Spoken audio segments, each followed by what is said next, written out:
My heart hammered against my ribs, a frantic drumbeat against the hum of the small jet's single engine. The customs officer's gaze, cold and unblinking, fixed on my carry-on, then on me. He wasn't looking at the clothes, but at the carefully packed truth hidden beneath them, a truth that could bring down an empire or bury me alive. The late flight, a forgotten charter to a forgotten corner of the world, was my last chance, and this man, with his neatly pressed uniform and his indifferent stare, was the final gatekeeper. "Anything to declare, sir?" he asked, his voice flat, devoid of emotion, yet carrying the weight of a silent threat. I felt the sweat prickle my hairline, knowing that a single wrong word, a flicker of hesitation, could unravel everything I had risked. It had all begun 3 months earlier, with a number that refused to balance. My life as a forensic accountant at Sterling and Finch had been a predictable rhythm of debits and credits, a world of elegant precision where every penny had a place and a purpose. I thrived in that order, my identity forged in the quiet certainty of accurate ledgers.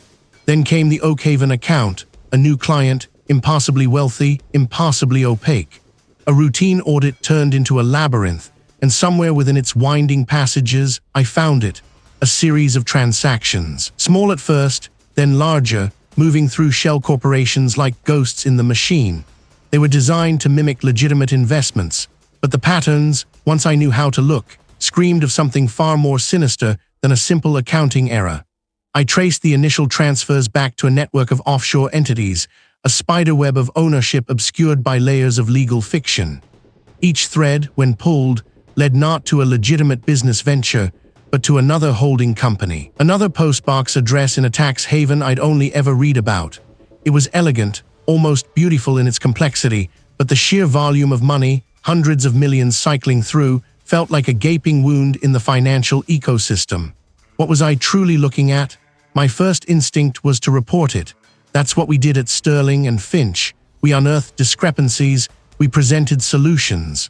I drafted a preliminary report, detailing the anomalies with clinical precision, highlighting the suspicious beneficiaries and the unusual velocity of funds. I believed in the system, in the integrity of the firm. I still believed in Thomas, the man who found the truth. I scheduled a meeting with a colleague, a man whose smile rarely reached his eyes, known for his ability to make problems disappear. He listened, his gaze fixed on a distant point beyond my shoulder, as I laid out the evidence. The carefully compiled spreadsheets, the red flags fluttering in the digital wind. When I finished, the silence in his opulent office stretched, thick and suffocating. "Thomas," he said, his voice soft, almost paternal, "I have a commendable eye for detail, truly exceptional." He paused, leaning forward just enough to make eye contact, his smile widening but still not reaching his eyes. "However, Oakhaven is a sensitive client, high value. And sometimes, Thomas, the most sophisticated financial structures can appear unconventional to the uninitiated." He pushed my report back across the polished mahogany, a subtle dismissal. He wasn't saying I was wrong, he was saying I was asking the wrong questions. The message was clear, delivered with the subtlety of a surgeon's scalpel: back off. My concerns were not just downplayed, they were actively discouraged. The corruption, Thomas now understood, didn't just touch Oakhaven. It seeped into the very foundations of Sterling and Finch. The firm wasn't just overlooking it, they were complicit. And if they were, what did that make me? Undeterred, a growing sense of unease gnawing at my conscience, Thomas began my own covert investigation. My office, once a sanctuary of order, transformed into a clandestine war room after hours. Thomas started with Oakhaven's public filings, cross-referencing names, addresses, and corporate registrations. Painstakingly building a network map on a secure, encrypted laptop Thomas bought with cash. The firm's servers were too dangerous, too easily monitored. Thomas discovered that Oakhaven wasn't just laundering money, it was a conduit, a central hub for a sprawling international syndicate. The transactions weren't just unusual, they were designed to obscure the origins of immense wealth, funds that smelled of illicit trade, of desperate lives and broken laws. One evening, working late, the office deserted save for the hum of servers, I noticed it. A slight, almost imperceptible shift in the light outside my window. It wasn't there when I arrived. My heart tightened. The subtle surveillance began to mount, a creeping unease that permeated my days and nights. My phone would ring, only for the caller to hang up without a word. A colleague I barely knew started asking pointed questions about my workload, my new hobbies. I'd find my desk subtly rearranged, a pen moved, a file shifted, nothing missing, just a message. "We see you." The psychological pressure was a slow burn, designed to make me doubt my sanity, to make me question if Thomas was imagining things. Thomas started taking different routes to work, checking my rearview mirror obsessively, feeling eyes on me even when Thomas was alone. The constant vigilance was exhausting, stripping away the calm Thomas once cherished. Was this the price of digging too deep? Then came the morning my daughter's school bus was delayed. Not just delayed, but involved in a minor fender bender, a scraped bumper, no injuries. But the other driver, a hulking man with an empty, dead stare, had lingered, his eyes finding mine across the chaotic street. He hadn't touched my daughter, but he had shown me he could. The illusion of safety shattered into 1,000 pieces. My meticulously ordered life. My family's sanctuary had been breached. This wasn't just about numbers anymore. It was about protecting everything I held dear. My identity as a cautious number cruncher was being stripped away, replaced by something harder, something I barely recognized. I was no longer just an accountant seeking truth. I was a father fighting for his family. I knew I couldn't fight alone. The syndicate was too vast, too powerful. Its tendrils wrapped around institutions Thomas once trusted. My mind went to Marcus Thorne, a brilliant investigative journalist known for his tenacity and his knack for uncovering corporate malfeasance.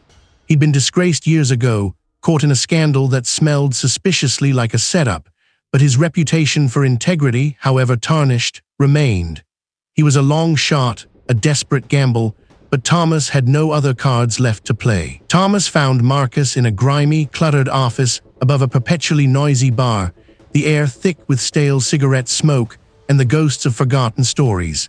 He looked older, wearier than his press photos suggested, his eyes holding a cynical glint that spoke of too many battles fought and lost. He listened, nursing a lukewarm coffee, his expression unreadable, occasionally scribbling notes on a pad with a frayed pencil.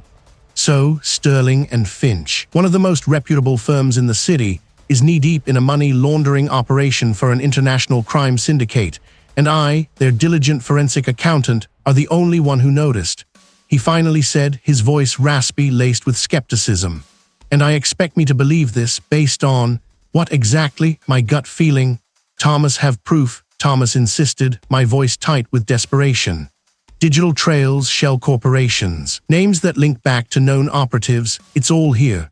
Thomas pulled out a small, encrypted USB drive from my pocket, the sum total of my clandestine work, the tangible evidence of my transformation. Thomas needed my help to expose them, to get this out. He took the drive, his fingers brushing mine, a fleeting contact that felt like a transfer of an immense, dangerous burden. He studied it, then me, his cynicism warring with a flicker of something else, curiosity, perhaps, or a reluctant spark of the old fire.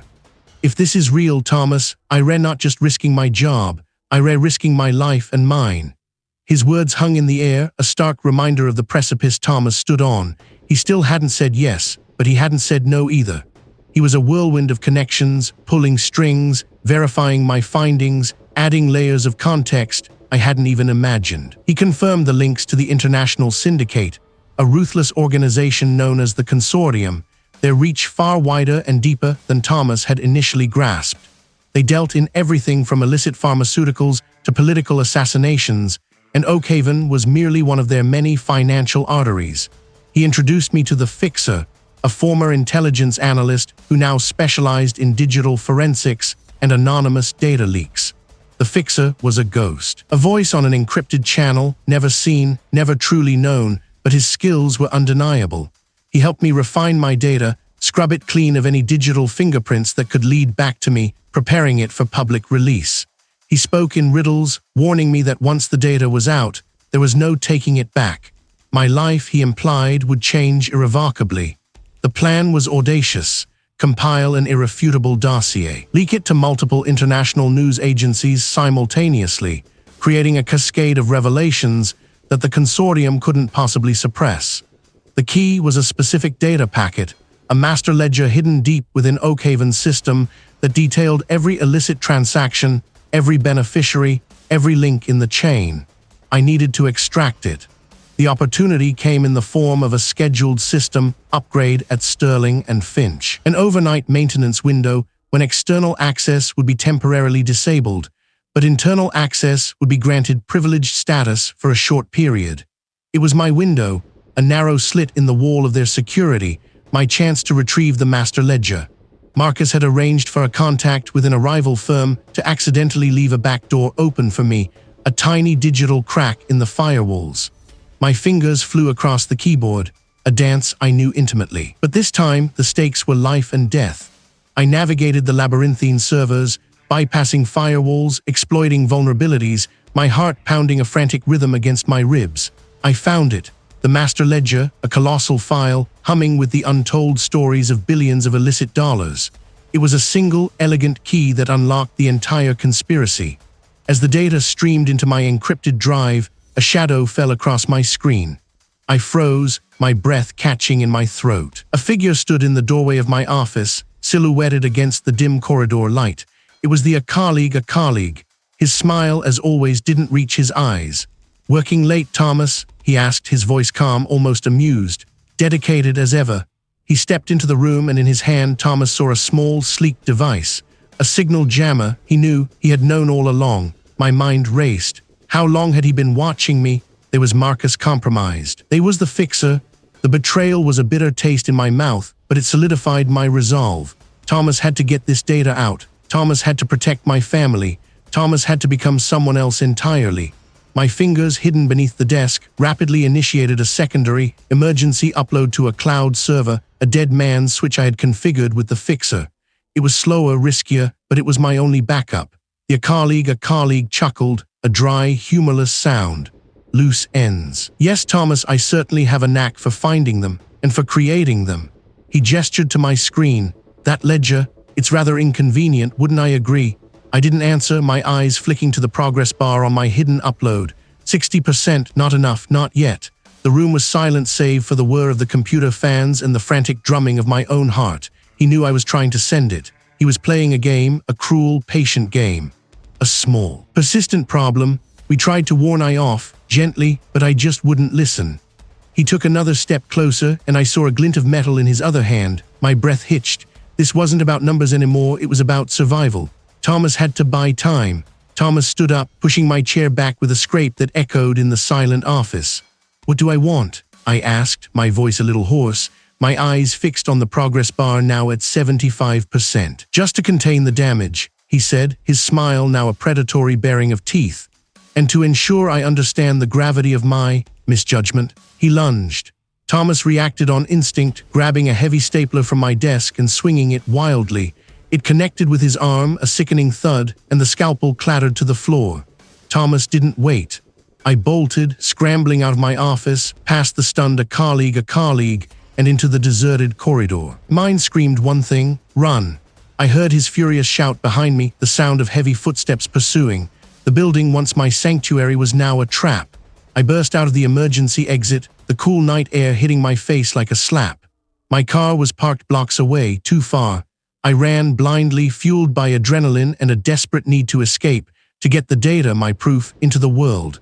I knew then that my life as Thomas, the meticulous accountant, was over. The man running through the night, clutching an encrypted drive, was someone new, forged in fear and defiance. I eventually made it to a prearranged safe house, a small, nondescript apartment Marcus had secured. My hidden upload completed just as I crashed through the door, gasping for breath, my body aching. The data was out, a small beacon in the digital ocean, but it wasn't enough. I needed to deliver the physical drive, the irrefutable evidence, to a contact Marcus had arranged. A late flight, a forgotten charter to a small airport where international journalists were waiting. Marcus met me at the safe house, his face grim. "They know I have it, Thomas. They're closing in. A colleague. No one at the firm knows where he is." He handed me a small, discreet package. "This is my ticket. And this," he added, placing a small, flat device in my palm, "is a GPS tracker." "What about I asked. My voice raw, he just shrugged, a weary smile touching his lips. "I've got my own battles to fight. Just get this out, Thomas, make it count." He squeezed my shoulder, a silent farewell, then melted back into the night. I was alone again, the weight of the world and my family's future resting squarely on my shoulders. The journey to the small airport was a blur of paranoia and calculated risks. Thomas took circuitous routes, swapped vehicles twice, used cash for everything. Thomas was no longer an accountant. Thomas was a ghost, a phantom moving through the underbelly of the city, clutching my precious cargo, not drugs, not diamonds, but truth. And now here Thomas was at the final checkpoint. The customs officer, his eyes unwavering, his hand hovering over my carry-on. The single engine of the small jet idled impatiently on the tarmac, a metallic bird waiting to carry me, or my failure, away. Anything to declare. "Sir," he repeated, his voice still flat, but now Thomas detected a faint edge of impatience, or perhaps something more. His gaze flickered to a small, almost imperceptible earpiece nestled in his left ear. Was he one of them? Thomas swallowed, my mouth suddenly dry. "Just personal effects," Thomas managed, trying to project an air of nonchalance Thomas didn't feel. My hand instinctively tightened on the handle of my bag, where the false bottom concealed the encrypted drive. He picked up my bag, his movements slow, deliberate. My heart pounded, a frantic drum against my ribs. This was it, the moment of truth. He unzipped the main compartment, rummaging through my clothes, his fingers brushing perilously close to the hidden compartment. Thomas held my breath, every muscle in my body tensed, ready to run, to fight, to do whatever it took. "Looks clear," he said, his voice devoid of any discernible emotion, and for a fleeting second, Thomas allowed myself to believe it. He started to close the bag. A wave of relief, so potent it almost buckled my knees, washed over me. Then his fingers paused. "Almost," he murmured, his voice now a low rumble that sent shivers down my spine. He didn't open the false bottom. He didn't need to. He simply looked at me, a knowing glint in his eyes, and then, slowly, deliberately, he placed a small silver coin on top of my neatly folded shirt, right where the false bottom began. A simple, innocuous coin.